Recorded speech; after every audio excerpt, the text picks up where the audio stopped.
This video is powered by the pros at Pascal Air Plumbing and Electric.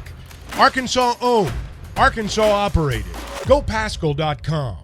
Tom, we appreciate you joining us as always on a Tuesday morning. As we welcome you in, I know there's that itch that we want to scratch with the 2024 schedule, but we got 74 days till 2023 begins.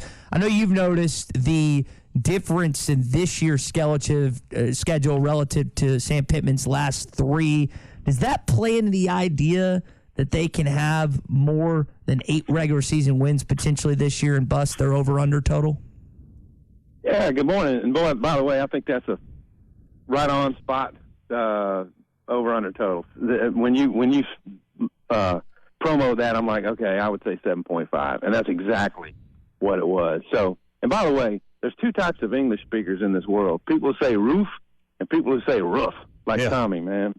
Well, proper way in the South is the roof. It's on your roof. So Roof. I got you.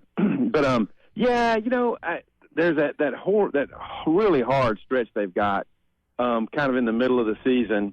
But yeah, I think the schedule is conducive, and they have a chance to get to 8. They need to win one of these games that has troubled them. You know, A&M they got the breakthrough in 21, but they should have won last year, and they need to break through and get a winning streak going against Missouri, because of all the series they have going, that's the one that I cannot fathom that they're 2-7 against them since they started in 2014. So anyway, my long answer is yes. I think that the schedule could be conducive because of the makeup of your roster, where you have veterans and things like that, that they could break through and get to a bigger win total. So 8 is kind of where you landed, and Tommy and I agreed that would be what we consider a successful season. Do you think the fan base would view it the same way, Tom? Well, I mean, I'm not looking at their schedule right now, but you've got to be realistic. You're going to be an underdog on so many of those games that are the road games. I mean, Auburn's going to be a better team, and they're coming here. And, you know, you're supposed to count on that as a win. You got to go on the road to Ole Miss this year. What is Mississippi State going to look like? And these are the teams that are like, you know, the teams that you're more on a competitive footing with. That doesn't count. You got to go down to LSU. And you got to go to, you got to go to Bama this year. So they have a monstrous stretch in that segment. And, you know, but I do like the schedule. BYU coming here. But, man, if I'm a realistic fan, yeah, I have my hopes up that they can do another 8-win regular season, win a bowl game, get to 9. It would be extraordinary to get beyond that, in my view, just because of the difficulty of the schedule. Yeah. What's your expectations of this defense? I mean, I think that's the biggest unknown, at least for me. Is that the biggest unknown, Tom, is how the defense plays? Yeah, as you ask that question, several scenarios go through my mind. The defense as a whole, and what about that receiving core? You know, we had our questions about last year's core because so many guys, you know, had left. And as it turns out, their transfers, Hazelwood, Landers, were kind of the strength of the core. And, you know, you got some action out of Keytron and some other guys. But after Burks' departure, that was a pretty good receiving core. Now, the guys they have who are going to be playing bigger roles this year are coming from lower levels. I mean, Isaac Tesla, Andrew Armstrong, I like the way they practice. I like the way spring drills ended for those guys. They're tall. You can tell that Sam Pittman has an ideal receiver size. They want to get 6'3", 6'4" guys, you know, get over the tops of DBs and win 50-50 balls. So they're a question. But, yes, overall, the entire defense, the numbers were not good last year. I mean, the passing yards allowed was the worst in the country. The sacks were great. So when they weren't sacking people, they were giving up long balls. And if you go back, way back, and remember the Cincinnati and South Carolina game, they overthrew open, deep guys, or at least, you know, had a chance to hit them, 4 or 5 times. They could have changed the nature of both of those 2 games. So, yes, I think they're going to try to apply a lot of pressure, a lot of different ways. I think they're going to send their linebackers some. They're going to run all kind of twists. They're going to send some DBs to try to mess up quarterbacks and they have to succeed or hit their mark with a good percentage of the time, and then rely a lot on what the cornerbacks are going to give you between Dwight McLaughlin, Lorando Johnson, and Jaheim Singletary, and there's going to be some others. Is Quincy McAdoo going to be available? But yes, I think overall, how you fare defensively, if you can get off the field more on third downs, if you can not give up as many passing yards, you're going to give yourself a chance to win some games. Is Jacoby Criswell, in your mind, the number 2 quarterback for this team going into August practice? Well, it appeared that, like, toward the end of spring, it felt like he was more the number 2. But, Kate Fortin had some good moments. And someone asked Sam Pittman right at the end of spring, do you feel better about your number 2 QB situation? And the answer was yes, like an unequivocal yes, that you could win a game, like, say, the LSU game where KJ didn't play. And even though it was a 13-10 game, it felt like LSU didn't really, pull out all the stops offensively. They tried to make it a manageable type game, and of course Harold Perkins dominated it. But yeah, Fortin needs to be better than he was, and I think he will be. And then Criswell, if something happens with KJ, you've got to be able to get something out of him. Talking with Tom Murphy, Arkansas Democrat-Gazette, Whole Hog Sports this morning. Tom, shifting gears to basketball, Eric Musselman's going to be in the green room on Thursday night. I know he's excited for Nick, Anthony, Jordan, and Ricky. Do you think all 4 of those guys get drafted Thursday night? Some of the projections, I'm not sure if council's included. And it slays me. And look, I'm not dogging on Anthony Black, but to be a top 8 pick, top 10 pick, without much of a jump shot. But his strengths are in creating. He's a good rebounder at his position, good ball handler. I hope he does well and continues to work on his jump shot. But I'm not sure that all 4 will be drafted, but it's certainly going to be a moment for Arkansas basketball that Muss is there and that so many guys could be drafted. Now, we haven't gotten confirmation, I don't believe, of them filling their final roster spot. Are you surprised that it's June the 20th and that, at least on paper, doesn't seem to be solidified?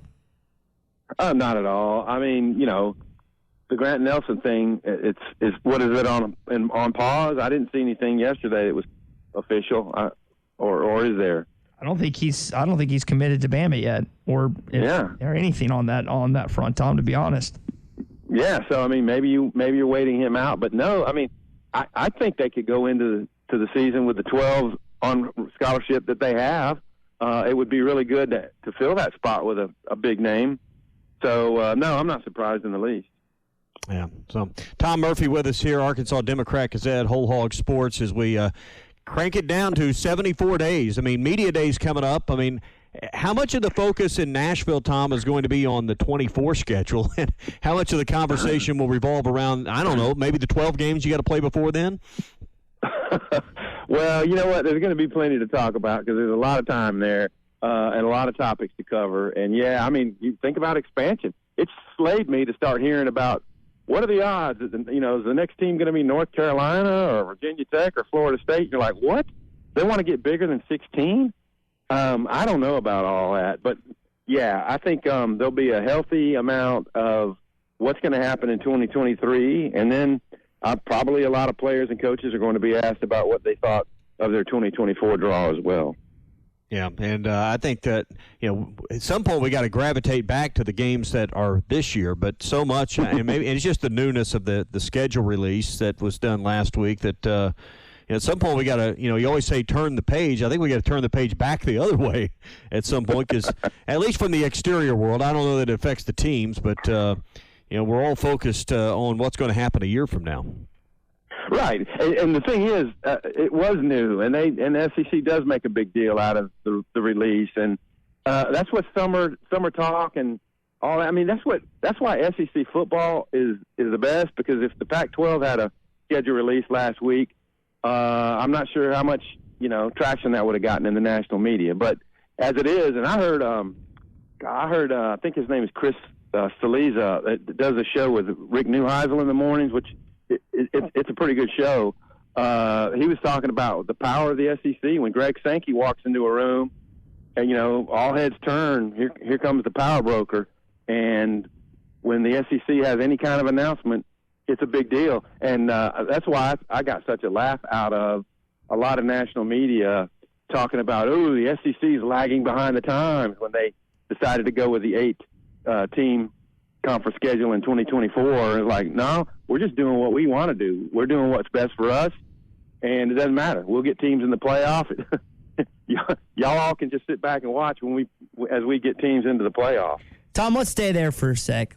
Let's say the SEC gets 4, maybe even 5 conference teams in the first edition of the new revamped 2024 college football playoff. Does that make Sankey and his team rethink moving to a 9-game schedule? It probably would, but it just seems to me that the mood or the wave is going to be, if they can get that money from ESPN, is just go ahead and do that, create more content for the network, and go in that route. But to think that 5 could make the playoff, I think it just feels like there's going to be some 2- and 3-loss teams, and that a 1-loss team from some other conference or a non-Power 5 that goes undefeated or has 1 loss in its conference and in the second place might get a precedent over a 5th SEC team. But that remains to be seen. It's going to be a new era when the committee starts doing that here in a couple years. They're going to make bucos amount of money from ESPN and Disney. If they do add that 9th game, which it's only a matter of time, it looks like, what do you think the least amount of payout they would settle for maybe each school and combine? Like, what is the number that you think's low that they'd still take regardless just to get to 9 games? Well, let me see. The money that is now paid out is mind-boggling to me, and so I don't know what percentage of increase you would expect to add that extra game. I'm not looking at the numbers, so I can't just throw a number out there. All I know is that it's very large, and have y'all? What's the most recent payout per SEC school? Is it still in the 40 million, or is it like in the 50? But the projection 50? Is in a couple of years it's going to be in the 70s, and by the time we get to the end of the decade, we're going to be pushing 100. Is what some of the projections are. Oh my, yeah, Tommy, you look at that stuff, and I get it, man. It's a business unto itself.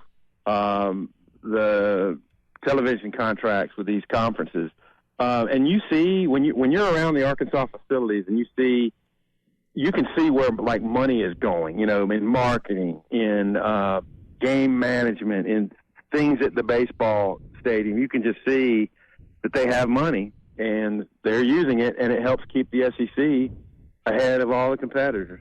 Yeah. So, Tom, good stuff. We'll leave it there for this morning. We'll pick it up again Thursday, and maybe have a better idea who's going to play in the championship series in Omaha by then.